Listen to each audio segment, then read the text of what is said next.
में हमें आगे बढ़ना होगा। और आज बात होगी जानी मानी ऑटो कंपनी टाटा मोटर्स की, जो कमर्शियल पैसेंजर ईवी सेगमेंट में गाड़ियों की बड़ी रेंज मुहैया कराती है। पैसेंजर व्हीकल में नए ईवी लॉन्च के जरिए कंपनी अपने मार्केट शेयर को बढ़ाने पर फोकस भी कर रही है।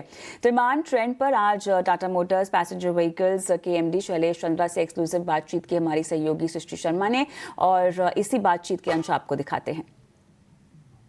तो आज हमारे साथ बेहद ही खास मेहमान जुड़ चुके हैं। टाटा मोटर्स के शैलेश चंद्रा हमारे साथ है। आइए उनसे समझते हैं कि टाटा मोटर्स की आगे की जर्नी कैसे रहेगी, कौन से हैं वो नए प्रोडक्ट्स जिसके लिए कंपनी जोरों शोरों से तैयारी कर रही है।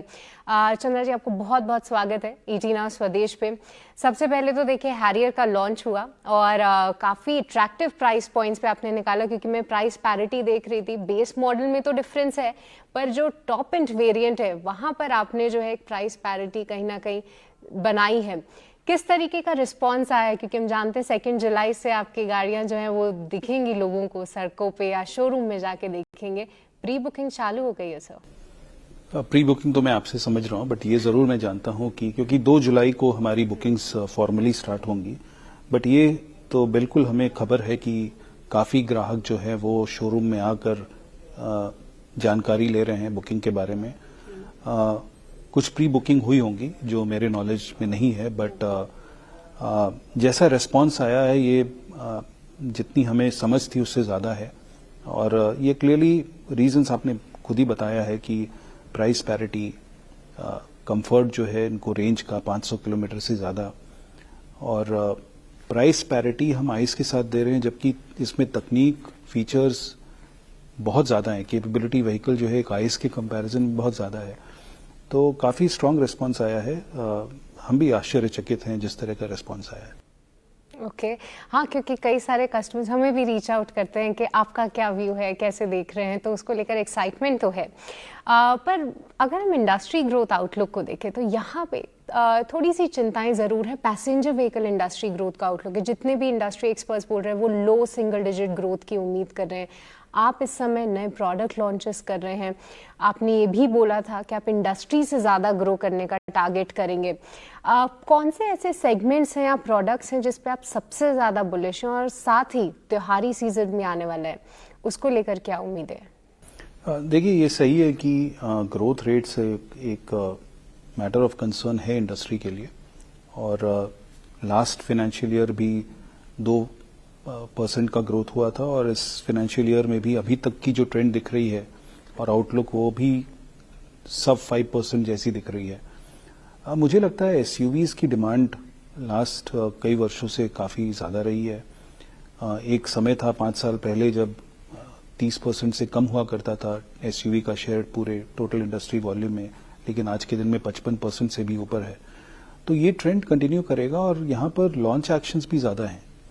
तो मुझे लगता है कि आगे आने वाले इस साल चूंकि नए लॉन्चेस जो हैं वो और इंटरेस्ट क्रिएट करते हैं मार्केट में, और हमारा इस साल प्रोडक्ट साइकिल काफी स्ट्रांग है, सो इसका हमें फायदा मिलेगा।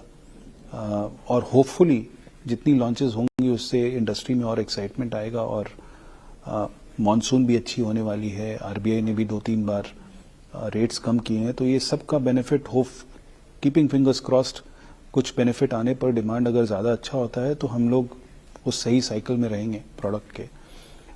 तो यही हमारा कहना है।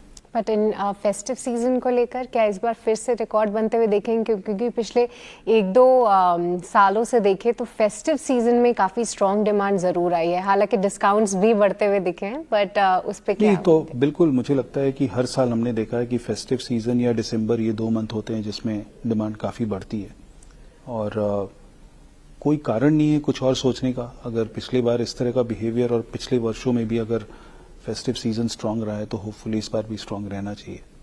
एंड आखिरी में जो रेयर अर्थ इशू चल रहा है, ऑटो इंडस्ट्री को भी काफ़ी इम्पैक्ट है, और खासतौर से ये भी बोला जा रहा है कि ईवी को सबसे ज़्यादा मार पड़ सकती है अगर ये रिजॉल्व नहीं हुआ तो। कितने महीनों की इन्वेंट्री अभी भी आपके पास रहेगी, अगर आप इसे क्वांटिफाई कर पाएँ तो? और मीडियम टर्म में क्या प्लान्स हैं, कैसे हम इसका एक अल्टरनेटिव सप्लायर ढूंढ सकते हैं? नहीं, देखिए, शॉर्ट टर्म में तो क्लियरली सारे जो ऑटो मैन्युफैक्चरर्स हैं उनको अपनी इन्वेंट्रीज पर रिलाई करना पड़ेगा, और हम, जहां तक हमारा सवाल है, हम लोग करीब 2 महीने तक की इन्वेंट्री के लिए क्लियर हैं, कुछ कुछ केसेस में ज़्यादा भी हैं। तो इन्वेंट्रीज और प्रोडक्शन थोड़ा सा रीबैलेंस करके हम लोग जब तक ये इशू रिजॉल्व नहीं होता तब तक चला सकते हैं। लेकिन हम ये भी देख रहे हैं सायम और आत्मा जो है गवर्नमेंट के साथ काफ़ी कोऑर्डिनेट कर रही है, और चाइनीज़ जो इंडियन एम्बेसी है चाइना में, जो हमारे एम्बेसडर हैं, उनको भी अप्रोच किया गया है मिनिस्ट्री ऑफ कॉमर्स की तरफ से। तो मुझे काफ़ी होप है कि इसका रेजोल्यूशन हो जाएगा। मिड टू लॉन्ग टर्म में हम लोग कई एक्शंस की तरफ देख रहे हैं ताकि डिपेंडेंस हमारा कम हो पाए। तो ऑल्टरनेटिव्स हम लोग देख रहे हैं और उसके हिसाब से फिर हम अपने आप को प्रिपेयर करेंगे। Okay, all eyes on that. But mister Chandra, बहुत बहुत शुक्रिया आज हमें समय देने के लिए और आगे के ग्रोथ आउटलुक पे भी बात करने के लिए। धन्यवाद।